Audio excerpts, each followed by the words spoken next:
And great players don't need it to be perfect to succeed. They could play with any players and be good. They could play for any coach and be good. They could be put in any type of system, scheme-wise, and be good. So it starts with devoting time, lots of time, into developing the skills that are needed for whatever you're doing. Sure. You know, and so that I think people try to skip over, or they try to speed up. And it takes hours and hours and hours and hours to devote to be great at something. And so you can't skip that step when you say, oh, well, will they be a good coach or not? It's really, were they born to lead? Yep. And if they are, then they're going to find a way to be successful. Does that mean they will be successful every single year of their career? Does that mean they are successful in perpetuity? No, it doesn't. None of us are entitled to that. We have to work for that every single day. And it's not a cookie cutter approach. It can't be. The standards and the expectations are the same. They're the same. They have to be. I can't have a different standard for you that I have for somebody else if I'm trying to build a team. Sure. How I get you to reach those standards, that's where it's different. Right? What's going to push your buttons, what's going to motivate you, what's going to get you prepared is going to be different than the next player. That's where I can be different. And some people see that as treating someone differently. That is. It's not fair, right? Yeah, I am treating you differently. As a coach, as a leader, can you identify the deficiencies of the people that you're tasked with leading? Mm-hmm. And then not only can you identify it, can you now intercede, and can you now help them grow in that? Because sometimes people think leading is just telling people where they're deficient. That's not leading, that's called commentating. I did it for 16 years. You set a goal in your mind and you don't reach it, no one knows if you did it. You set a goal in mind and you tell people, and you don't reach it, it's a whole different story. It's a whole different story. I say my stuff out loud all the time. Me too. Right? Because I'm not afraid of the smoke. I'm not afraid of failing. I'm not afraid of it. One of the biggest fallacies of life is that we're ever a finished product. And we send messaging throughout our life and throughout society where like you're done, you've made it. 18-year-olds aren't finished products. We know that because we've been 18. 25-year-olds aren't finished products. 50-year-olds aren't finished products. 60-year-olds aren't finished products. 7-year-olds aren't finished products. There's always room to grow. Something and improve. to do better. Always.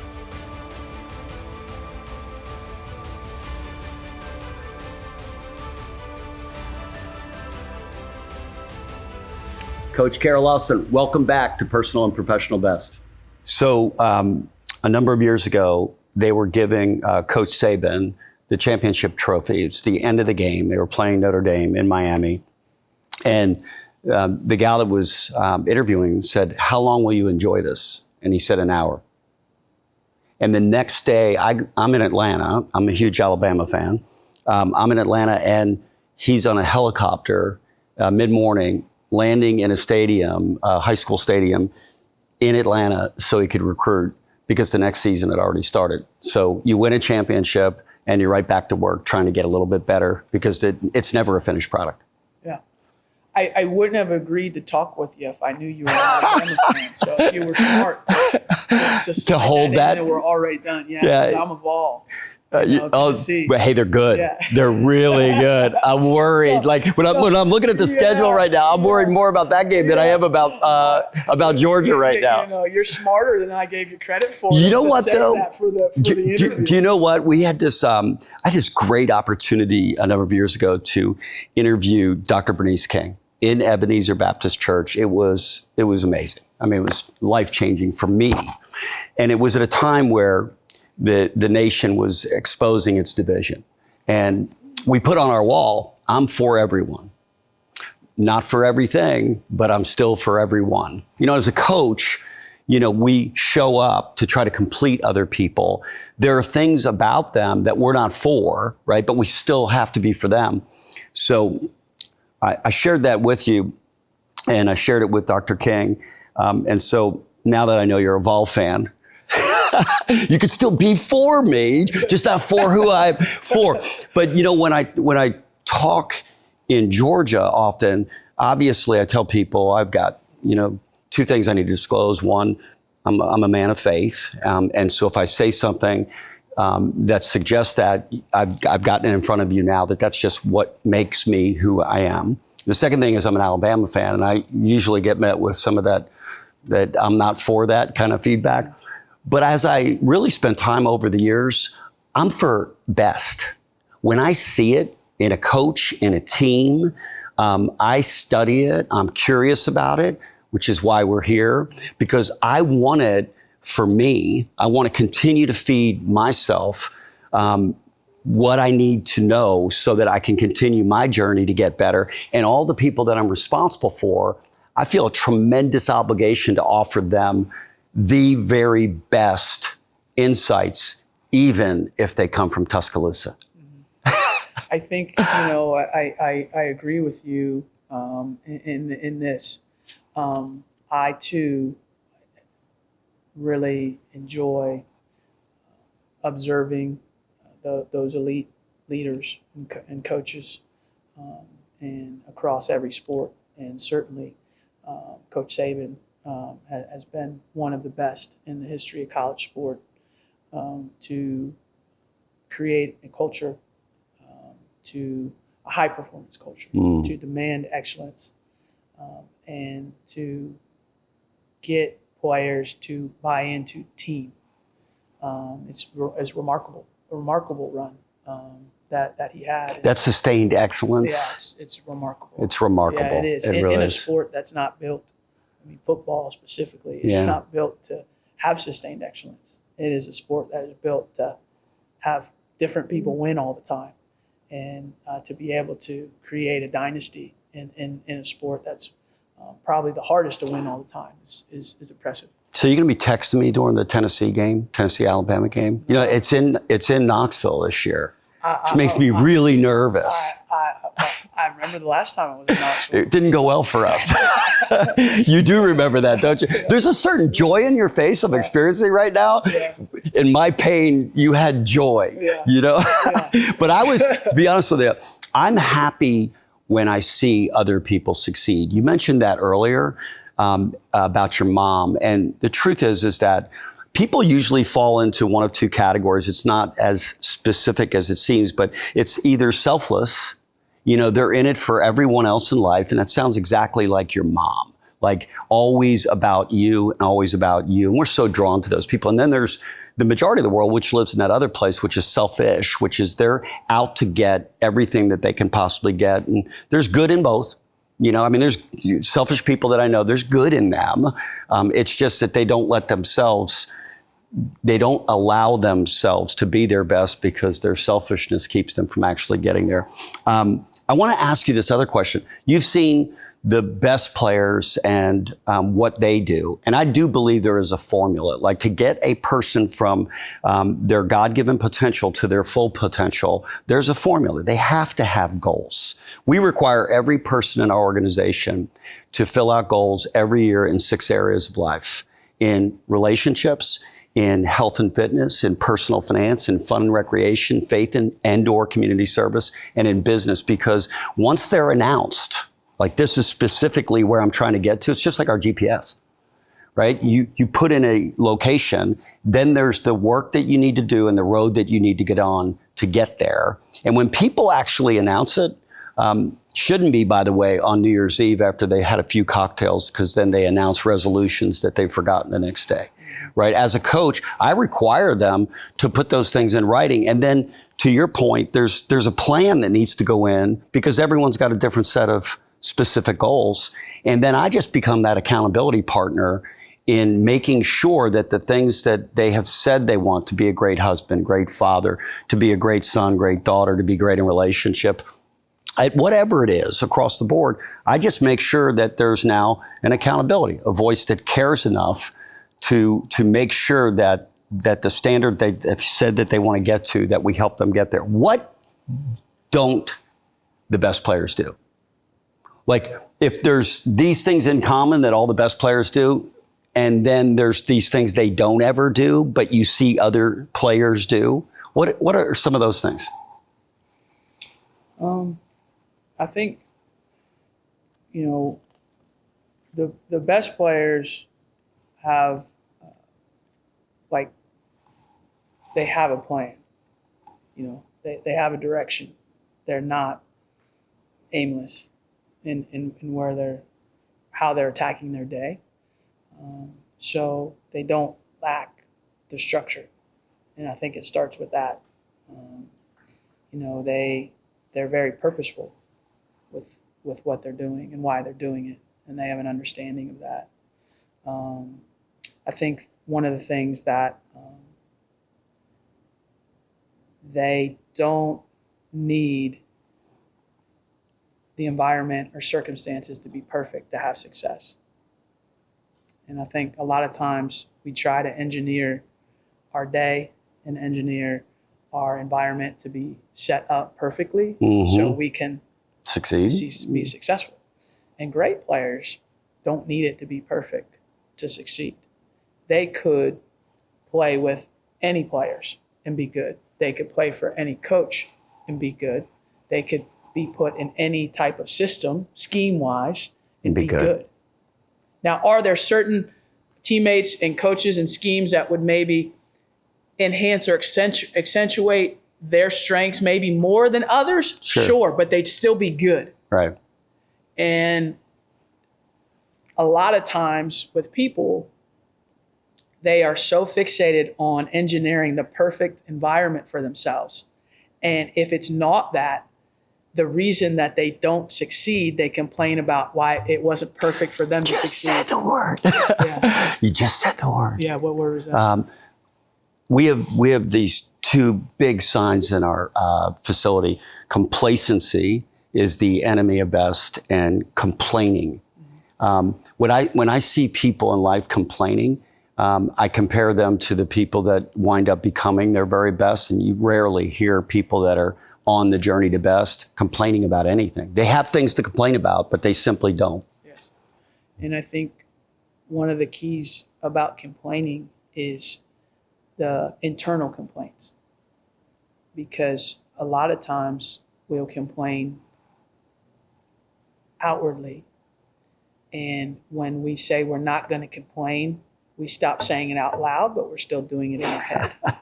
And no one knows, right? Like you come to me and you confront me and you say, hey, this was not up to standard. We need to do this next time. This needs to be done better in these ways. And I may be receiving that externally well by saying, yes, sir, thank you for doing this. But in my head, I'm saying, well, if I would have gotten that email earlier, well, if my partner that I worked with on this project would have been more competent, it's the internal stuff.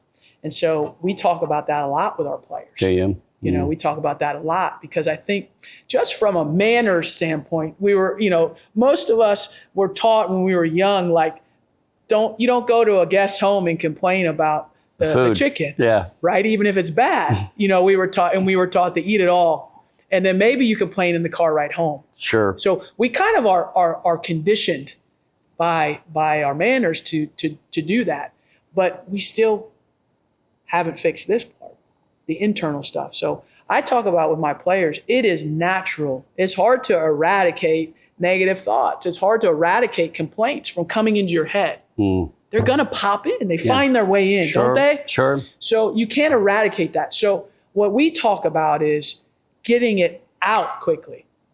Like it's going to pop in. Oh, I can't run as fast today. My back is hurting me, or my ankle's sore, or I didn't sleep as much last night, or I didn't eat breakfast. Whatever it is, that's holding you back. Okay, it comes in. Don't let it set up shop in there. Get it out. Replace it with what you're about to do or a positive. I think feeding your eyes and feeding your ears winds up going into ultimately your heart.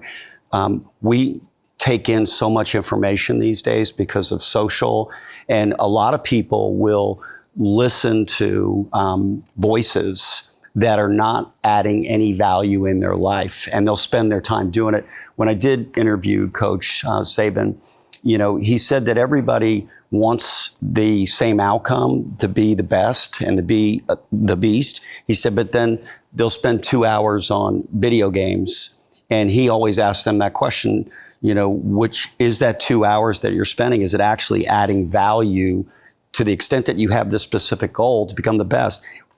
Are the things that you're actually doing leading you towards doing that? And I think it's the same thing with complaining. The world is filled with a complaint. Everybody complains about everything, criticizes everyone. And the bottom line is that complaining, I don't know if you know this or not, we had a program on it. John Gordon, fantastic writer, wrote a book called The No Complaining Rule. It's like smoke.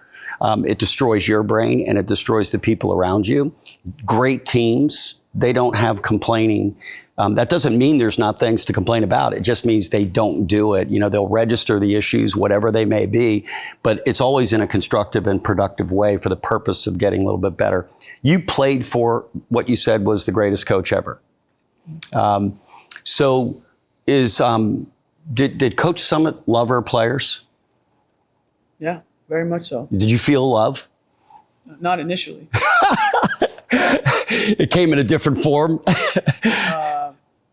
It wasn't warm. It wasn't warm. No, it wasn't warm. Yeah, initially, and the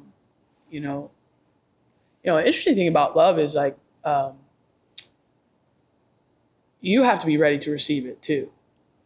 Like someone can give it and love you, but you have to be ready to be loved and receive it. And I think growing as a young person, learning about a coach-player relationship, learning about a friendship, learning about relationships, all of those things are happening when you're in college, yep. Right? All of those things are happening.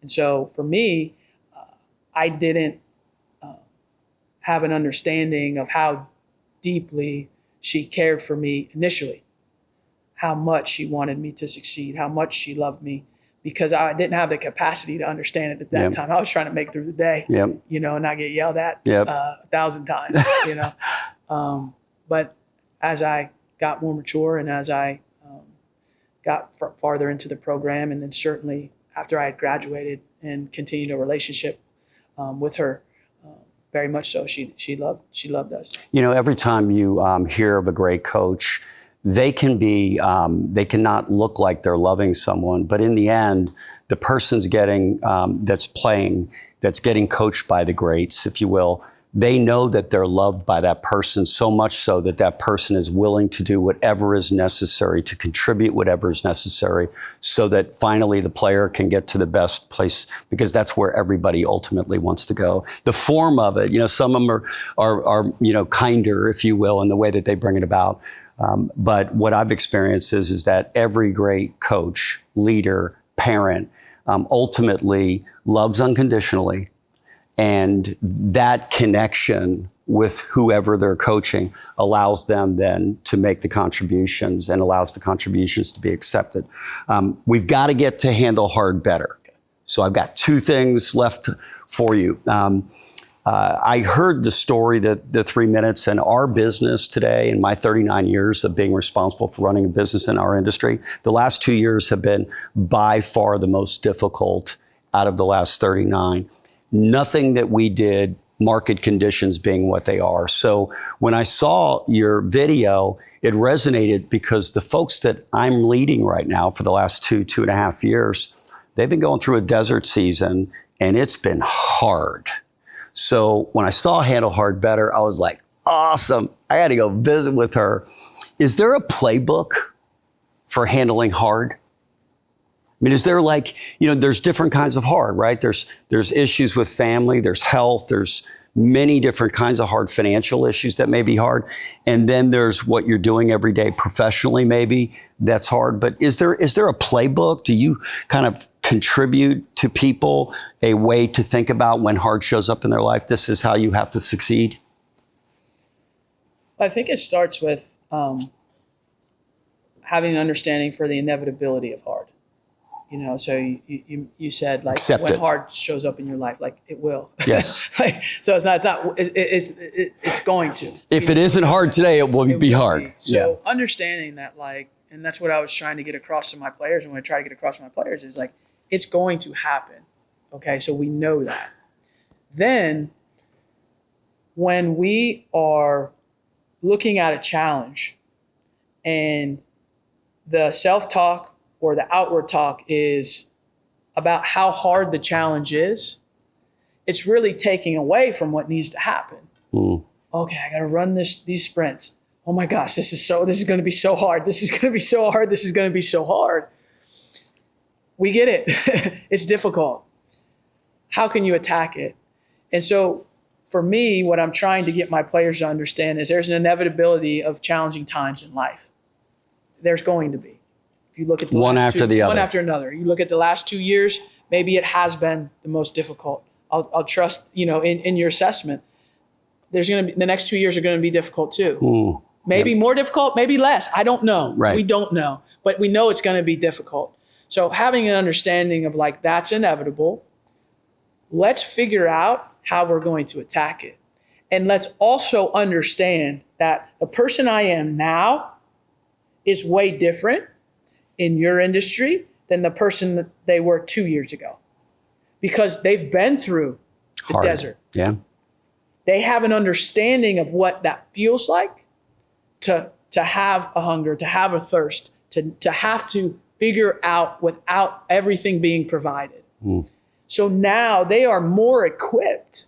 That's the essence of Handle Hard Better. They are more equipped in this moment than they were 2 years ago to handle whatever. So people do everything they can to avoid hard, but you can't.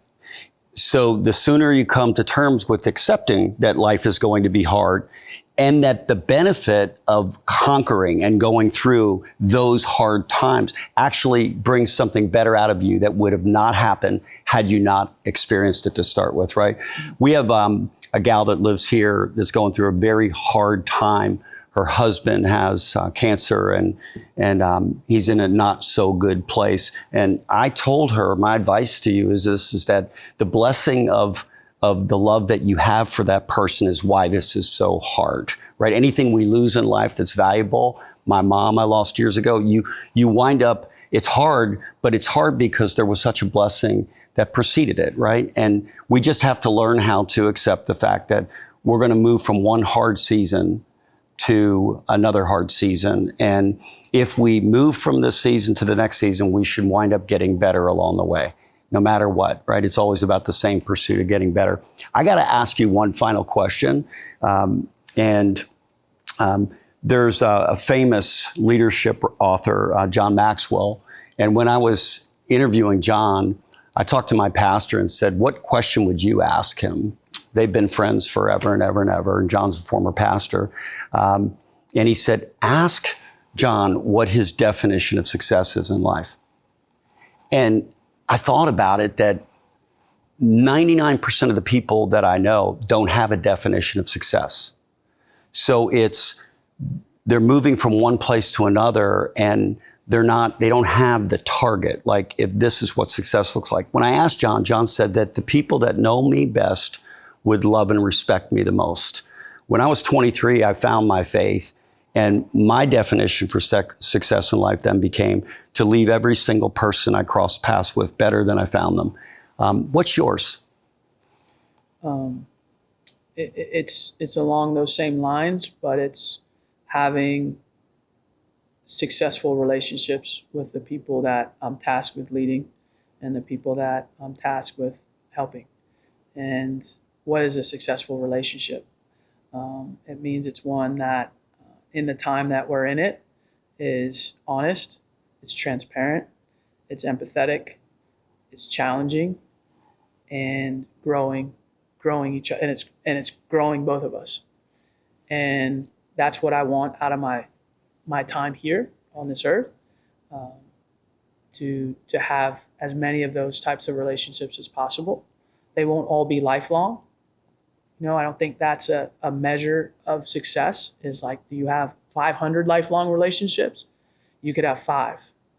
But the ones that you have in between, are they fruitful? That's important. That's the way I look at it. And, something that I try to remind myself of when I'm talking about relationships, because it's easy for me to say to you, I have a great relationship with this player. And I can talk about all the ways that we have a great relationship. But if you were to meet that player one-on-one and I wasn't in the room and you said to that player, hey, how's your relationship? What would she say? That's different than what I say. And so I say all that to say, if you were talking to them, what would they say? And how would they characterize our relationship? We remind our folks all the time, Kara, that relationships are the most important part of life. They are also the most difficult and can be the most hurtful part of our lives. And we also tell our folks that, what we know is true is if everyone in our life would just simply do what they're supposed to do, when they're supposed to do it, the way they're supposed to do it, say what they're supposed to say, when they're supposed to say it, and how they're supposed to say it, we'd get along with people much better. I always have felt that there's three things that happen when you exchange with another human being. That either you leave them indifferent, nothing happened, just another exchange, a transaction.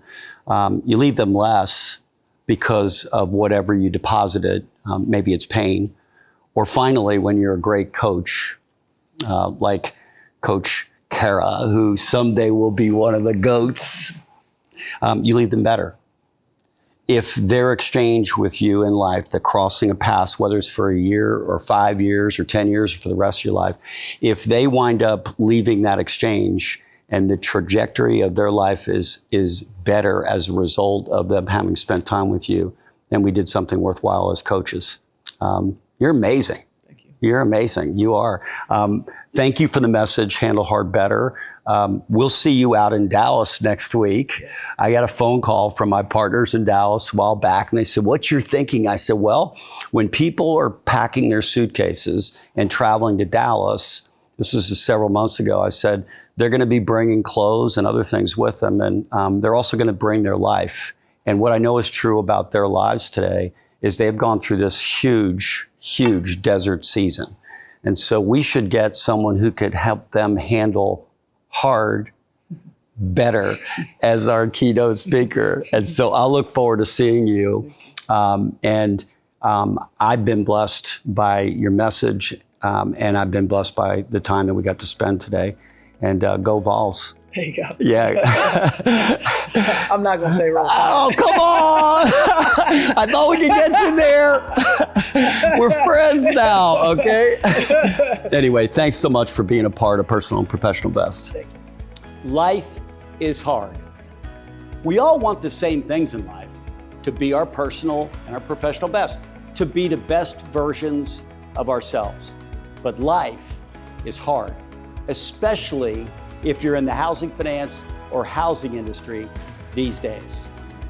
Life isn't hard because we're in a difficult season in our industry. Life is just hard, always, and no matter what. Kara Lawson shared that transcendent truth with us today. Life is hard. And like the coach she is, she offered us valuable wisdom on how to handle hard better. Here are my key takeaways. Life is hard when we attempt something noteworthy, when we set goals that matter. And life is still hard even when we're not attempting something noteworthy. Again, life is hard either way. Another takeaway, most people wait for the easy bus in life, but the best know the easy bus is not coming, and they do what the best do. They announce their goals out loud, allowing others to encourage them and hold them accountable. They create a plan, understanding that becoming the best is hard, but it's easier if you know the way. The best understand personal discipline and accountability are the hallmarks of success and a best. And finally, becoming your best is hard, and no one but the person in the mirror can make the choices that lead to it. I know the best when I see it. Coach Lawson is undoubtedly one of the best. I hope and pray you accept the truth. Life is hard, and there's no easy bus coming. We all need to learn how to handle hard better if we want to reach the place where we all want to go. Destination, best. As I often do, I'll end by saying a fundamental truth and offer you a challenge. Best is waiting. I'll meet you there. And if you work at Supreme, here's my promise. I'm committed to leading you there.